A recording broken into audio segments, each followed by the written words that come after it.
जो राह दिखाए अंधियारे में, जो राह दिखाए अंधियारे में, उनके ही चरणों में धाम रखा है।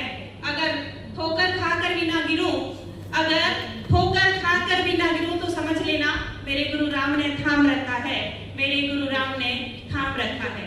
अनंत अनंत आस्था देखेंगे, रोम रोम में बसे राम को परोक्ष रूप से कोटि वंदन। बहुश्रुत वाचनाचार्य उपाध्याय प्रवर के चरण कमलों में परोक्ष रूप से कोटि वंदन। समस्त चरित्रात्माओं के चरण कमलों में वंदन अभिवंदन। धर्म सभा को सुशोभित करने वाले धर्म पे विश्व के सजनों, सादर शेष नेत्र। जब सेवा, सादगी और संस्कार किसी व्यक्तित्व में सहज रूप में समाहित हो जाते हैं तो नेतृत्व स्वयं खोज लेता है। सभी पदाधिकारियों एवं कार्यकर्ताओं को हार्दिक शुभकामनाएं। आपके नेतृत्व में संत नहीं गरिमाओं को छुए ऐसी मंगल कामना।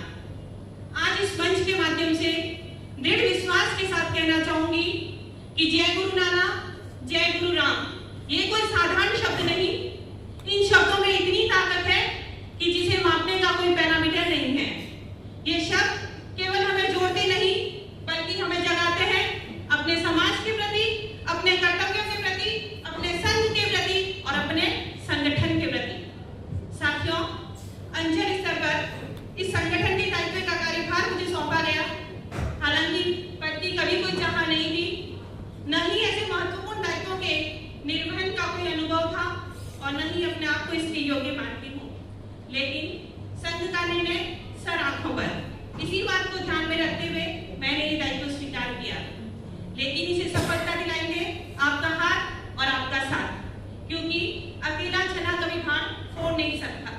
कहा भी है कि पूरी धरा साथ दे तो और बात है, परंतु जरा भी साथ दे तो और बात है। चलने को तो एक पांव से भी चल रहे लोग, चलने को तो एक पांव से भी चल रहे लोग, पर दूसरा साथ दे तो और बात है, पर दूसरा साथ दे तो और बात है। इतिहास गवाह है, इतिहास गवाह है कि जब जब संगठित शक्ति जागती है तब तब समाज को एक नई दिशा मिलती है। आज खास तौर पर आपसे निवेदन करना चाहूंगी कि आपकी ऊर्जा, आपका समय और आपकी सोच संगठन की सबसे बड़ी पूंजी है। यदि हम आगे नहीं आएंगे तो नेतृत्व कैसे बनेगा? यदि हम अपने कर्तव्यों के प्रति सजग नहीं होंगे तो परंपराएं कैसे बनेगी? यदि मैं मुंबई गुजरात अंचल की बात करूं तो ये अंचल केवल मौजूद नहीं रहता बल्कि नेतृत्व करता है।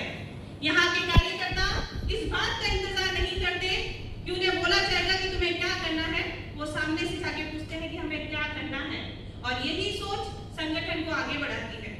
मैं दृढ़ विश्वास के साथ कहना चाहूंगी कि जो व्यक्ति संगठन से जुड़ा है वह कभी अकेला नहीं रहता। उसे एक परिवार मिलता है, पहचान मिलती है, एक प्लेटफॉर्म मिलता है अपनी योग्यता को और अधिक निखारने का, और सबसे बड़ी बात जीवन को एक नई दिशा मिलती है। अगर मैं अपने व्यक्तिगत अनुभव की बात करूं, जब मैं जोधपुर से यहाँ मुंबई आई तो ऐसे लगा जैसे मेरी सामाजिक क्रियाएं, मेरी धार्मिक क्रियाओं पर एक फुल स्टॉप लग गया है।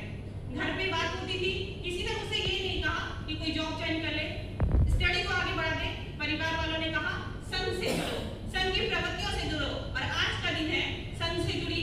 संघ ने मुझे एक परिवार नहीं दिया बल्कि इतना बड़ा परिवार दिया जिसे मैं शब्दों में बयान नहीं कर सकती। इतना दिया जिसकी कोई हद नहीं है। संघ परम उपकारी हमको, संघ परम उपकारी हमको, संघ ने सम्यक बोध दिया। संघ ना होता हम क्या होते, संघ ने हमको